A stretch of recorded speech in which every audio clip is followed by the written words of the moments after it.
તારી માવડીને બુડવા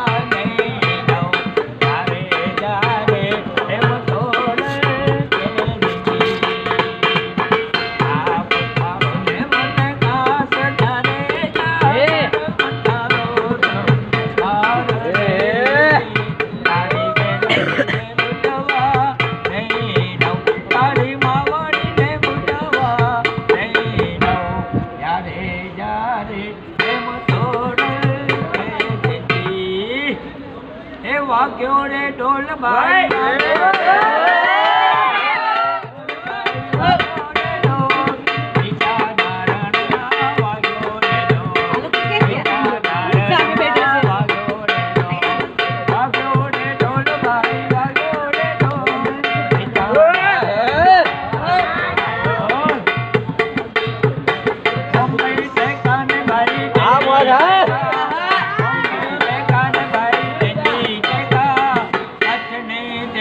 તો કુછ નહીં હવે દાદાને રાઈટ કરવાનું છે આ ચેનલ ઉપર બધે મારા કાર્યક્રમ છે